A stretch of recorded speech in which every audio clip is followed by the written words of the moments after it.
What's going on, traders? Andrew O'Connell with Pristine Capital coming at you with yet another market recap video.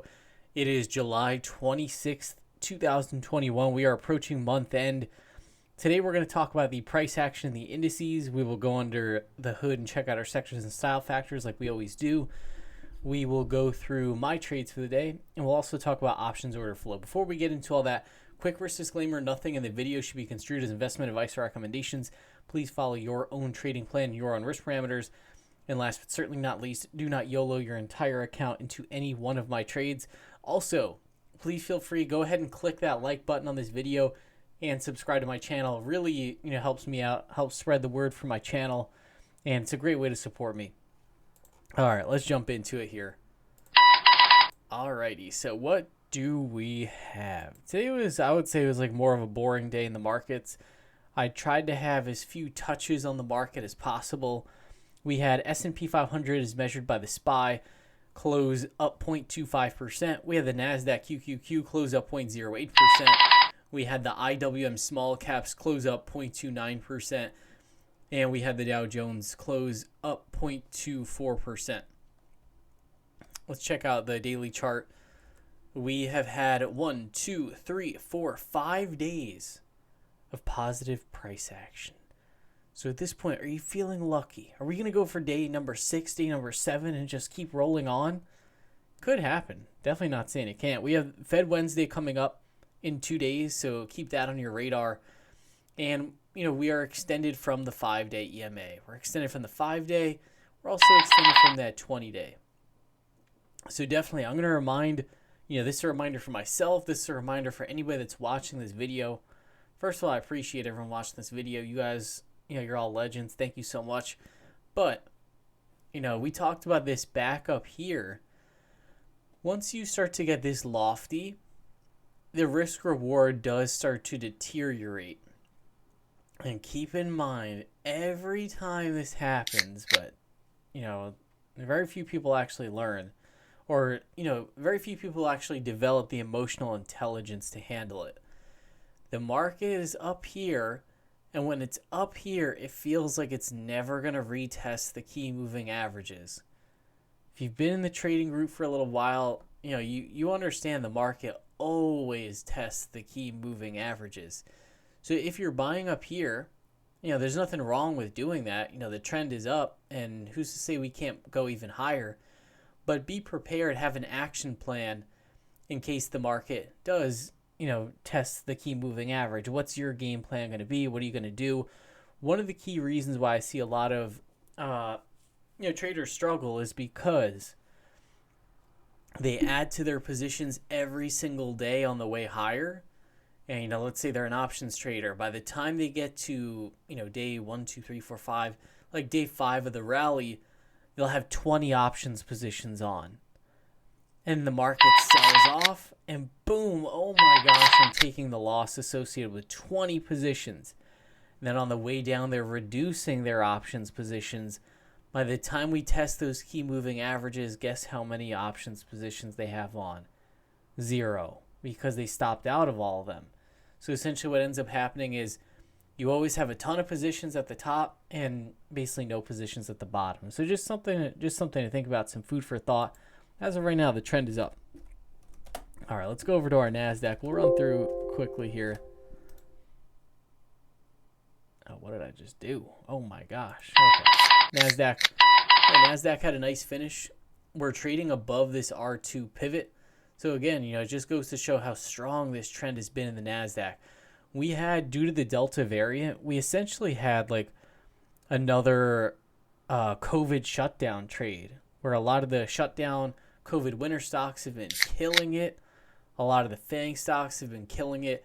And then a lot of the reopening trades, small caps, have really been suffering. Today was really day 1 of a potential rotation back into some of those reopening names. We'll go through some of those. Because the market always ebbs and flows. That's super important to realize.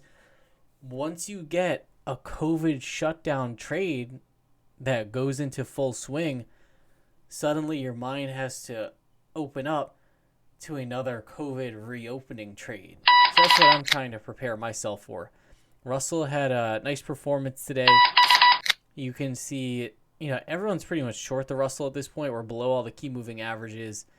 And looking ahead to next month's value area, you will see that, we're going to be opening up, assuming we stay around these levels, in value. Dow Jones breaking out. So watch out for the Dow Jones. This looks very interesting here. Dow Jones breaking out of this consolidation. And you can see we hit resistance at this around like 35K level a few times, 34,900.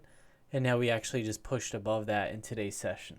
It's very interesting. All right, let's jump over real quick to our market breadth. Market breadth was very mixed throughout the trading session, but you can see it resolved to the upside by the end of the day. Best breadth was in the Dow Jones. 67% of the Dow Jones components were higher. Worst breadth was the NASDAQ QQQ. And it might seem like, this is strange. Why is the Dow doing so much better than the NASDAQ?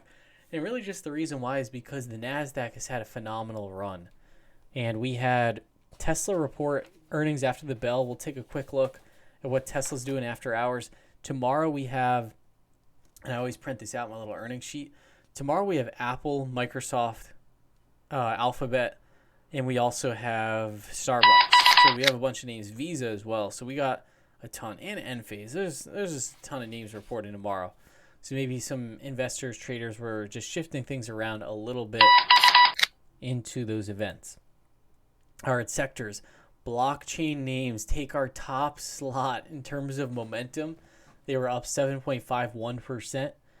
And you can see K-Web just got dominated, down 9.5%. And then a lot of in between. So a couple areas that stuck out. Other than those two, like blaringly obvious areas, we had energy stocks were up 2.47%. Gold miners were up over 1%. And I believe European financials also had a pretty good day. Let's see. Yeah, we had financials up 0.52%. We had materials. So yeah, I'm seeing those areas today, like, okay, European financials, materials, those kinds of areas that are doing pretty well. So those are our sectors. Style factors. Style factors. This was an interesting little assortment here. We had high beta up 1.52%. We had cyclicals up 0.95%. And we had high div, low vol up 0.8%. So this is kind of like an unusual configuration, but it makes sense given we have Fed Wednesday coming up, and we also have all these FANG earnings coming up. Let's take a quick look at what Tesla's doing after hours.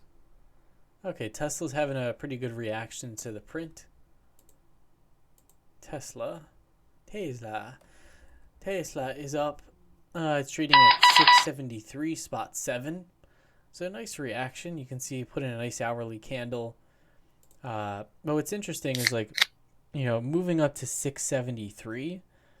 That means Tesla's up about 2% and change. So to be honest, that's really not a big reaction. The major players that won into this print were the premium sellers. Because a 2% day, it's not like, oh my gosh, the market really loved those results. It's really just, okay, status quo, maybe some relief, maybe some players that thought the results would be horrible. Maybe they can now buy in. But yeah, interesting. We'll see how that one trades tomorrow. Could make for an interesting, day trading opportunity. We'll have to see. So we have those. Let's look real quick at our crypto assets. We have to talk about our cryptos. Come on now. Oh my gosh, now they're all blowing up. Yeah, so what happened was we had really this shakeout low down here for Bitcoin. Shakeout low, we undercut these prior lows on a closing basis. And, sure enough, we had the B word conference, and Bitcoin started having a nice move from there on. So we had almost like two catalysts, I would say.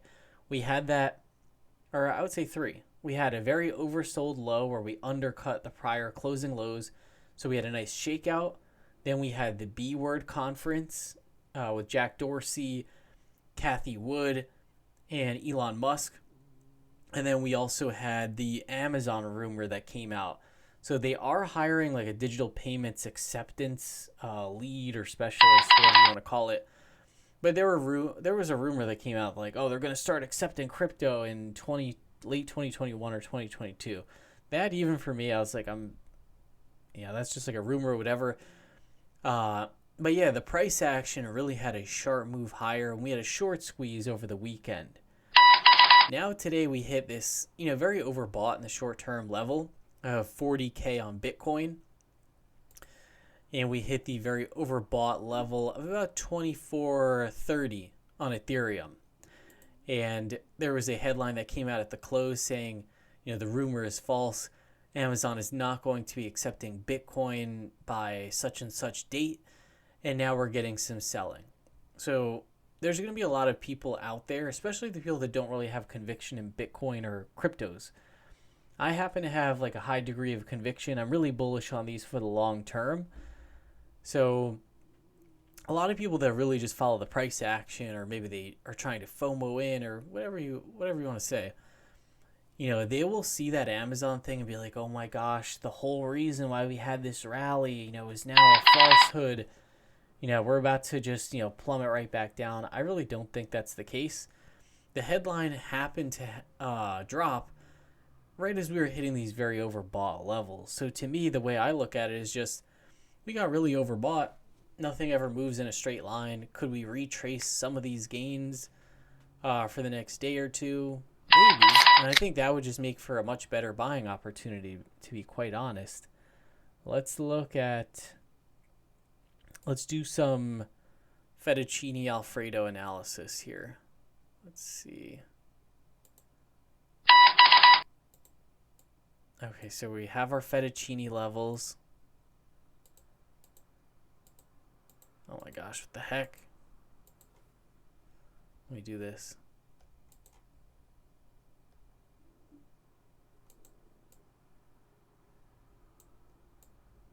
There we go. That might make it a little bit easier.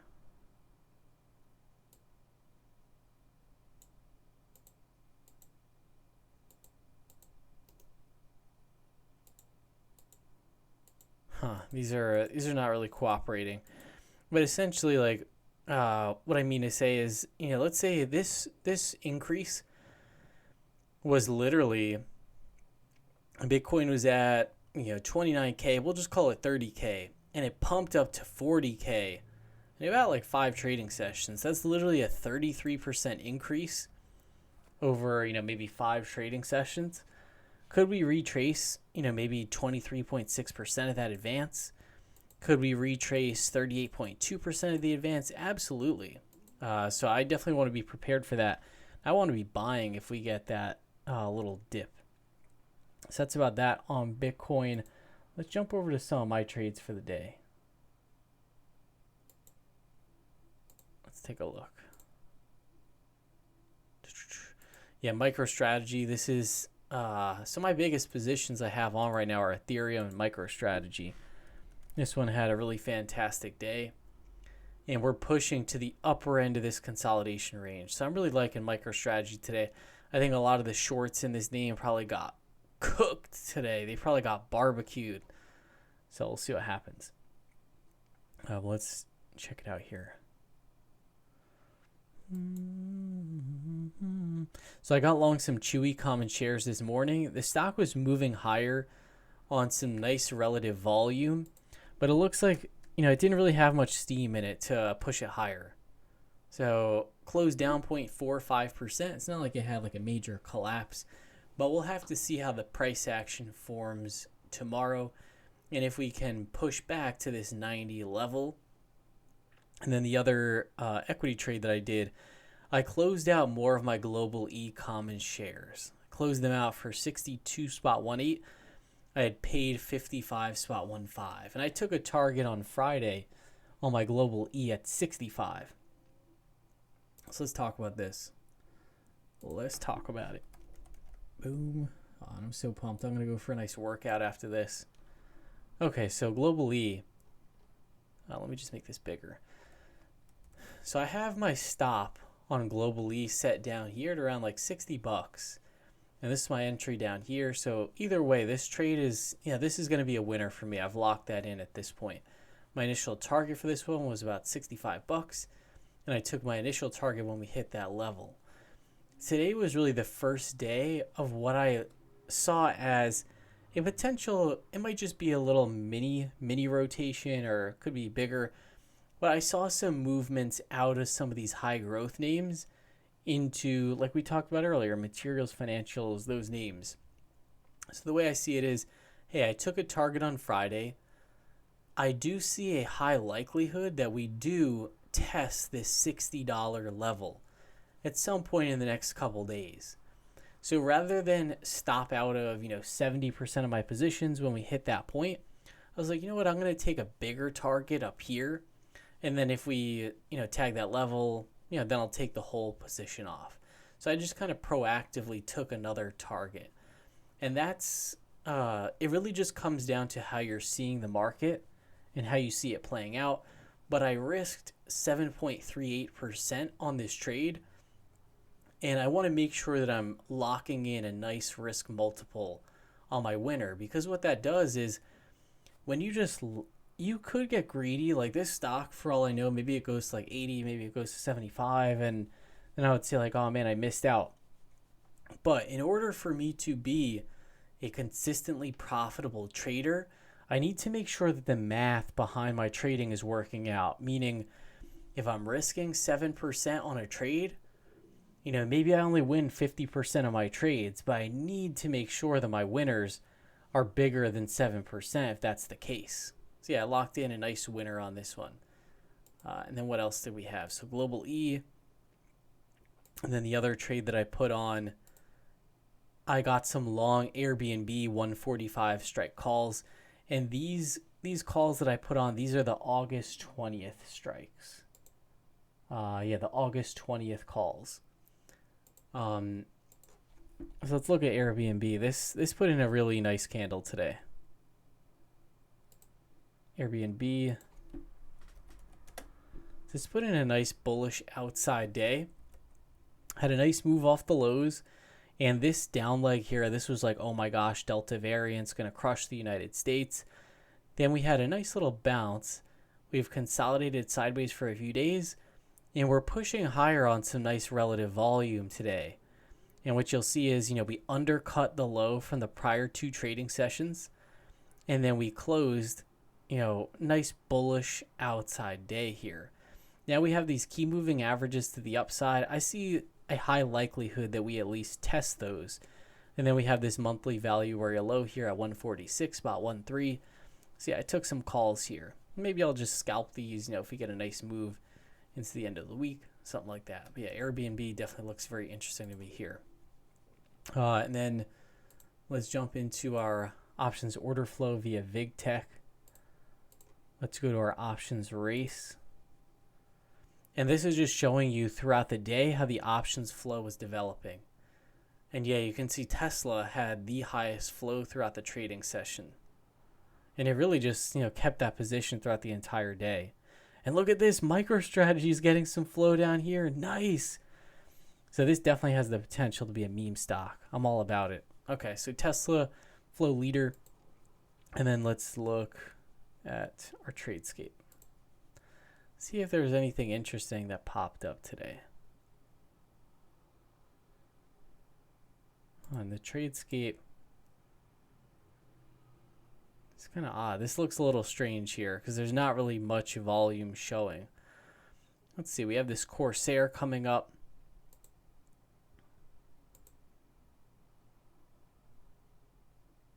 We have SPX, we have Ford. Let's look here. We'll pull these up again. So let's take a look at Roku. So you can see this is one of our flow leaders.